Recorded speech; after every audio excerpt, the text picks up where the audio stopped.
हाय।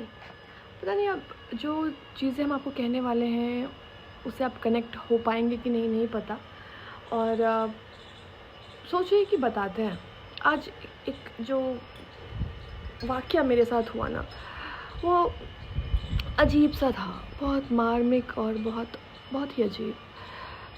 जब भी दरभंगा हाउस मेरा जाना होता है तो माँ काली के दरबार में जाना होता है, ताकि माथा टेक सकें, उनसे कुछ बोल सकें, उनसे कुछ मांग सकें।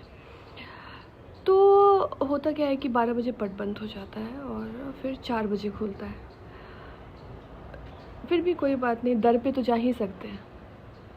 तो जब 12:30 पौने 1 बजे हम जब सीढ़ी चढ़ रहे थे तो एक अजीब सी करुणा, एक एक दर्द, एक अजीब सी आवाज़ ना मेरे कान में गूंज रही थी।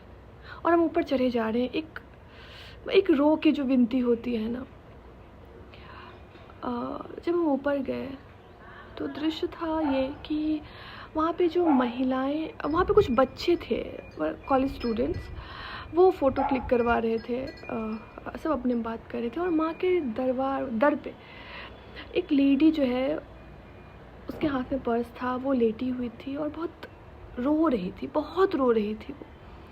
तो हम वहाँ प्रणाम किए फिर, और वहाँ सोचे निकल जाते हैं।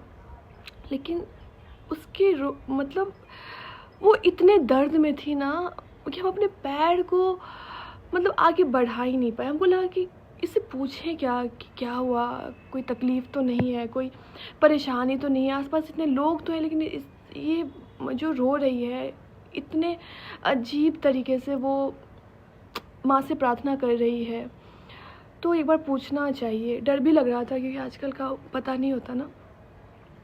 तो उस जब उस लेडी को बोले कि आपको कोई दिक्कत, कोई परेशानी है क्या, आप कोई तकलीफ़ में हैं, हम आपकी कुछ मदद कर सकते हैं। तो वो ना उठी और रो रही है, बेतहाशा रो रही है। और कह रही है कि मतलब उसके हस्बैंड नहीं रहे, 10 दिन पहले ही पीएमसीएच में हार्ट अटैक हो गया। और माँ को वो बोल रही है, कलप रही है, तड़प रही है और बोल रही है, ओ भाई। और फिर वो अपनी चीज़ें बताने लगी कि 2 बेटे हैं जिनकी स्थिति, मानसिक स्थिति ठीक नहीं है। और वो बोले जा रही थी और हम दीवार से टक के बस एक टक सुने जा रहे थे, क्योंकि हमको समझ में आता कि हम इसको क्या बोले, जिसका कुछ नहीं बचा अब। वो एक लेडी पूरा पूरा वृत्तांत में चीज़ें बताती है कि कैसे हुआ, क्या हुआ, नहीं हुआ। और हम सुने, वो चुप हो गई। फिर हम बोले ठीक है माता जी, हम चलते हैं, आप अपना ख्याल रखिएगा।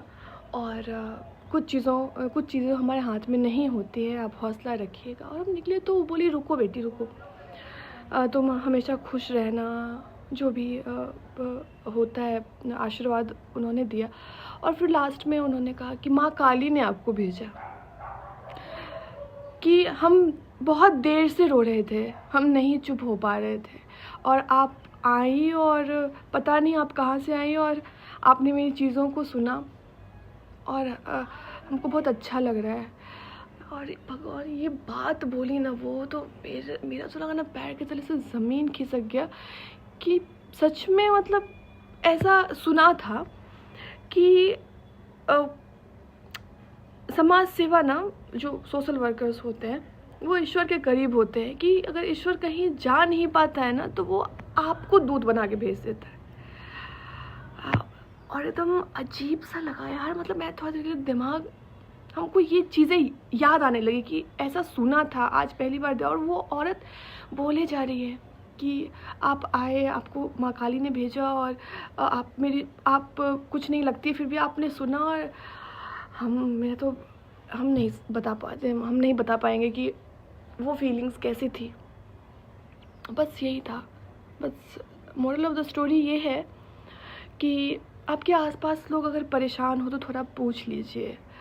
आपके क्या पता कि उसको आपकी ज़रूरत हो, ज़रूरी नहीं रिश्ता हो, नाता हो। यार हम लोग बहुत आइसोलेट होते जा रहे हैं, प्लीज़ ऐसा मत कीजिए। लोगों को ज़रूरत है, बात लोग नहीं करते, एक दूसरे से बात कीजिए प्लीज़। बाय, धन्यवाद।